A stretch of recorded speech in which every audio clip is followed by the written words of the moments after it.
مقصد ہی ہے کہ وہ میری شادی شدہ زندگی خراب کر دے، برباد کر دے اسے. اور میں تنگ آ گئی ہوں اس سے. وہ اپنے مقصد میں کبھی کامیاب نہیں ہو سکتا اگر تمہیں حمزہ پر اور حمزہ کو تم پر مکمل بھروسہ ہے. میں صرف اتنا جانتا ہوں کہ جب بھی سونیا میرے سامنے آتی ہے تو میں سب کچھ بھول جاتا ہوں کہ وہ کسی اور کی ہو چکی ہے. میرا دل اس کے لیے پاگل ہو جاتا ہے.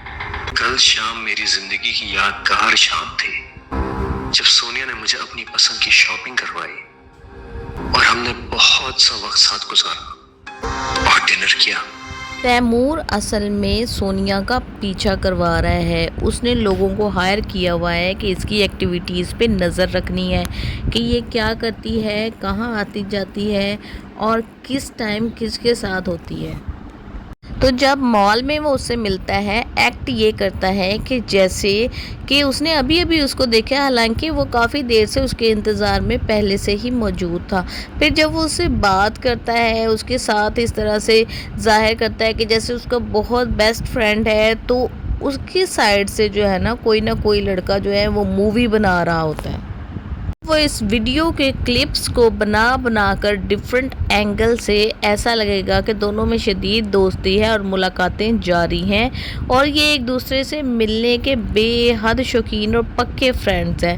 اس طرح کی ویڈیوز بنا کے یہ وائرل کر دے گا، جو کہ یاسمین تک بھی پہنچے گی. یاسمین جب یہ ویڈیو دیکھے گی تو وہ سونیا سے پوچھے گی کہ بیٹا تم تو کہتی تھی میں نے اس سے شادی نہیں کرنی اور میں نے تو حمزہ سے شادی کرنی ہے. اب جب کہ تمہاری اور حمزہ کی زندگی چل رہی ہے، شادی شدہ زندگی، اور وہ بھی تمہارے ساتھ مجھے لگتا ہے کہ کوئی خاص خوش نہیں ہے، نہ تم اس کے ساتھ خوش ہو، اور تم نے اب دوبارہ تیمور سے ملنا شروع کر دیا ہے. تم نے جو تھوکا تھا تم اسی کو چاٹ رہی ہو، ایسا کیوں کر رہی ہو؟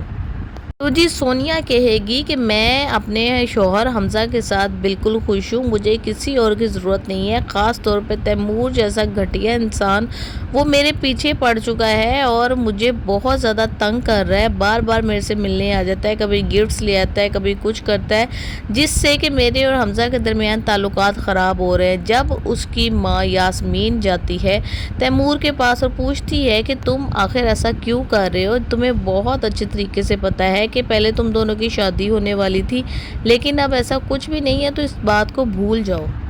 کہتا ہے کہ میں بالکل سونیا کو نہیں بھول سکتا کیونکہ میں سونیا سے ہی محبت کرتا ہوں. میں دل سے کسی اور کے ساتھ زندگی گزار ہی نہیں سکتا. میں دل کے ہاتھوں مجبور ہوں، میں کیا کروں. دوسری سائڈ پہ جگنو کی جو بھابھی ہے وہ اپنی ساس کو مشورہ دیتی ہے کہ جگنو کی جو ذہنی کیفیت ہے اس کے مطابق ہمیں اس کی دوسری شادی کر دینی چاہیے. تو اس کی ماں ہتھے سے اکھڑ جاتی ہے اور اتنی زیادہ انسلٹ کرتی ہے اپنی بہو کی کہ تم اپنے کام سے کام رکھا کرو، تمہیں صرف یہی کام ہے کہ میری بیٹی کو جو ہے نا تم نے تانے دینے ہوتے ہیں، اس کی زندگی اجیرن کرنی ہوتی ہے. پہلے بھی جب وہ یہاں تھی تو تمہیں اس کی شادی کی ہی فکر تھی.